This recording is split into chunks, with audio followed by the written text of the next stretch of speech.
मुंबईमध्ये रिक्षा घेऊन जाण्यासाठी भीमसैनिक आग्रही, पोलिसांकडून केला गेला अटकाव। भीमसैनिकांनी पूर्व द्रुतगती महामार्ग रोखला। वाहतूक कोंडीमुळे चुनाभट्टीत परिस्थिती बिकट। विमानाच्या फुगवलेल्या तिकीट दरावर सरकारी वेसण, इंडिगोच्या बेशिस्त कारभारामुळे विमान प्रवास महागला।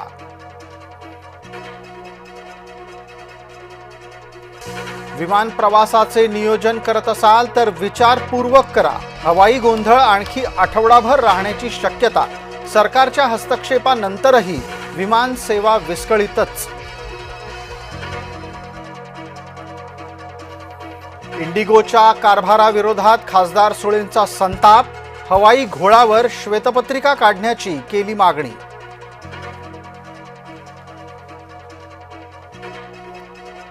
पुणे मुंबई विमान तिकीट पोहोचलं 1 लाखाच्या पार।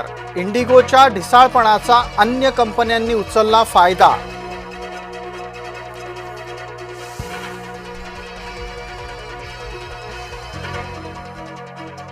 आकाशी उडणारे रेल्वे रुळांवर धावणार। रखडलेल्या विमान प्रवाशांना रेल्वेचा दिलासा।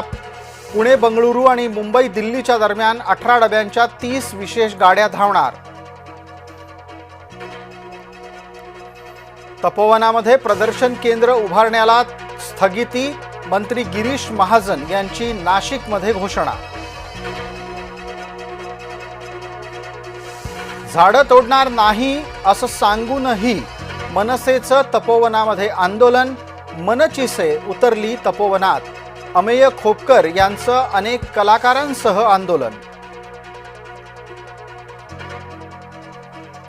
शिवसेना आणि राष्ट्रवादी ही तर भाजपाच्या ताटाखालची मांजरं। विजय वडेट्टीवार यांची टीका। आज डॉक्टर बाबासाहेब आंबेडकर यांचा 69वा महापरिनिर्वाण दिवस। अभिवादनासाठी चैत्यभूमीवर लोटला भीमसागर।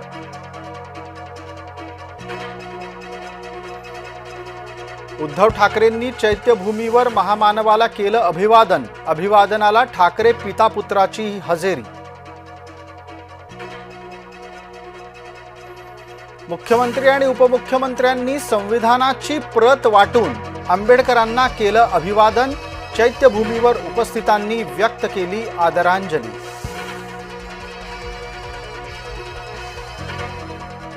उपमुख्यमंत्री एकनाथ शिंदे यांच्याकडून इंदू मिलच्या कामाची पाहणी। प्रस्तावित बाबासाहेब आंबेडकरांच्या स्मारकाला निधी कमी पडू दिला जाणार नाही, शिंदेंनी केलं आश्वस्त।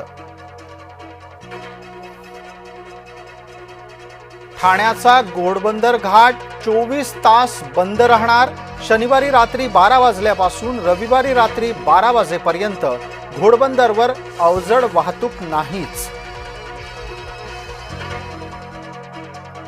रुपाली ठोंबरेंनी शरद पवारांच्या सोबतचा जुना फोटो केला सार्वजनिक। पुण्यात नव्या राजकीय चर्चेला उधाण।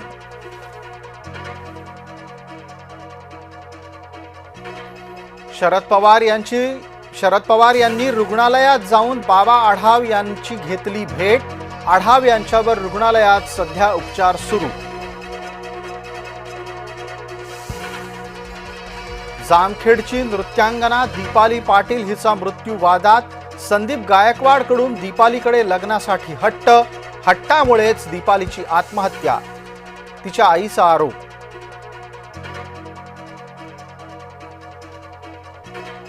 निवडणूक कामांना नकार दिला तर कारवाई भोगाल।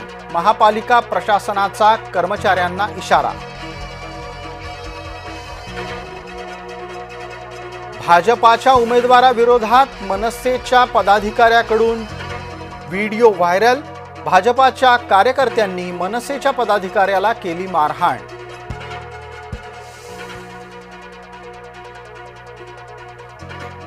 नेहरूंची निंदा नालस्ती हेच भाजपाचं मुख्य उद्दिष्ट, सोनिया गांधी यांची खरमरीत टीका।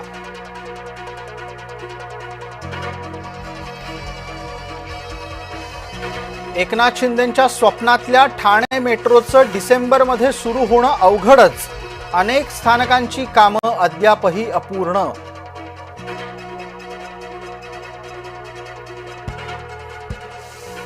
आता वातानुकूलित लोकलमध्ये ओळखपत्र बाळगणं अनिवार्य असणार.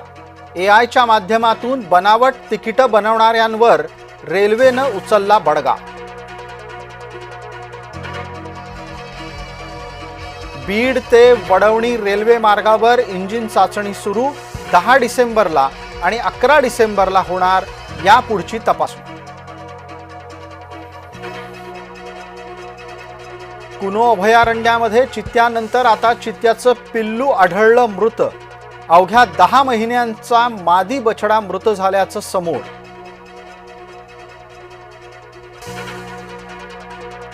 आशयघन मराठी दर्जेदार चित्रपटांच्यासाठी राज्य सरकारचा खजिना खुला झाला. 50 मराठी चित्रपटांना तब्बल 14 कोटींचं अर्थसहाय्य. 9 महिन्याची चिमुरडी रडणं सोडून पोहणं शिकली. रत्नागिरीच्या वेदा सरफरेचं सर्वत्र होतंय कौतुक. चिमुरड्या वेदाची हिंदुस्थानी बाल जलतरणपटू म्हणून इंडिया बुक ऑफ रेकॉर्डमध्ये झाली नोंद. आयसीसीच्या पुरस्कारासाठी शेफालीला नामांकन. महिन्यातल्या सर्वोत्तम खेळाडू पुरस्कारासाठी शेफालीला मिळाली सुवर्ण संधी. विशाखापट्टणम इथं होणाऱ्या एकदिवसीय संघातल्या सामन्यांसाठी करा किंवा मराची स्थिती. आज भारत आणि दक्षिण आफ्रिकेमध्ये रंगलाय एकदिवसीय शेवटचा सामना.